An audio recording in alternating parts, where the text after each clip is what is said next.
নাগারে বৃষ্টি, তার জেরে ঊর্ধ্বমুখী বাজার দর। বাজারে যেতেই সবজির দাম আকাশ ছোঁয়া।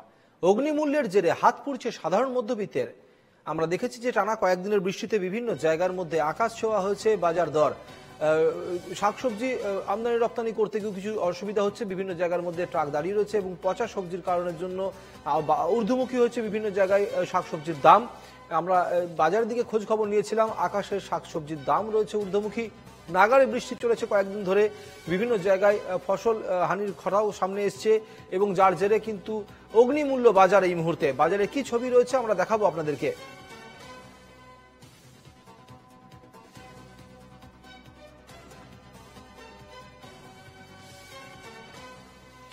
মানিকতলা বাজারের ছবিটা কি জানাতে আমাদের সঙ্গে রয়েছেন আমাদের প্রতিনিধি সুস্মিত মজুমদার। সুস্মিত,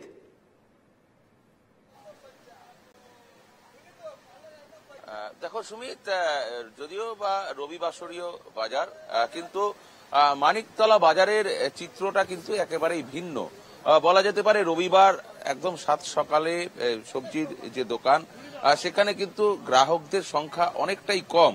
অর্থাৎ এই যে বর্ষার পর যে সবজির দাম ঊর্ধ্বমুখী হয়েছে, তারপর কিন্তু যারা বিক্রেতা রয়েছে তাদের বক্তব্য প্রত্যেকবারই কিন্তু এই বর্ষার সময় কিছু ফসল মাঠে নষ্ট হয়ে যায় এবং তারপর সেই মাঠে যেগুলো নষ্ট হয়ে যায় পরবর্তীকালে সেগুলো শহরে আনতে নিতে যে খরচা হয়, ক্যারিং কস্ট পড়ে, স্বাভাবিকভাবেই সেই দামের উপরে কিছুটা ভ্যারিয়েট করে। কিন্তু দেখা যায় যে এই সময়টায় দাম বেশি, তবে সেরকম ভাবে একবারে অগ্নিমূল্য এমনটা নয় যেটা বিক্রেতা যারা রয়েছেন তারা দাবি করছেন। কিন্তু ক্রেতাদের কিন্তু সমস্যা হচ্ছে কিনতে গিয়ে, তার কারণ তারা মনে করছেন যথেষ্ট দাম বৃদ্ধি পেয়েছে এবং সেই জায়গা থেকে দাঁড়িয়ে আমরা একটু সরাসরি কথা বলার চেষ্টা করবো। একজন বিক্রেতা রয়েছেন এখানে, আমি একটু কথা বলার চেষ্টা করি। দাদা, সবজির দাম কি এখন ঠিকঠাক আছে না? সবজির দাম একটু এই সময় প্রতি বছরই হয় এরকম, কিন্তু এবছরে বৃষ্টির পরিমাণ অনেক বেশি বলে এবছর দামটা একটু মারাত্মক হয়েছে।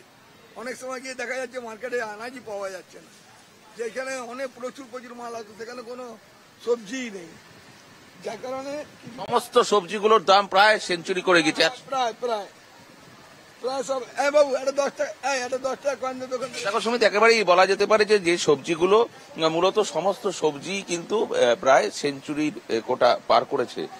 একজন ক্রেতা আছে, আমি একটু কথা বলার চেষ্টা করবো। ম্যাডাম, আমি বলতে পারবো না, আমি বাজার অত করি না। একদম দেখো সুমিত, অনেকে তারা বাজারে এসছেন এবং আরো একজন গ্রাহক আছেন, আমি একটু কথা বলার চেষ্টা করব। দাদা, এই যে সবজির দাম এখন এই সময় একটু দাম বেশি থাকে যেমন বিক্রেতারা বলছেন, আপনারা তো ক্রেতা, এখানে কি সমস্যা হচ্ছে আপনাদের? সমস্যা বৃষ্টির জন্য সবজির সাপ্লাই ঠিক মতো নাই, আর সবজি ঠিক মতো পাওয়া যাচ্ছে না, এই কারণের জন্য এই দামের বেশি।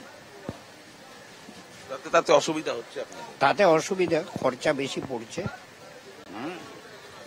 এই সময় আনাজগুলো আরো অনেক সস্তায় পাওয়া যেত, কিন্তু এই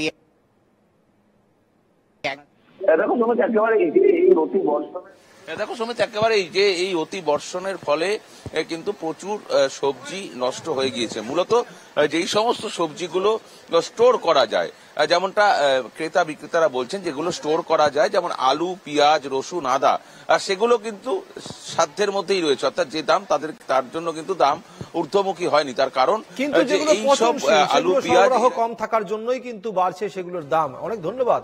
সুস্মিত মজুমদার মানিকতলা বাজার থেকে ছিলেন আমাদের।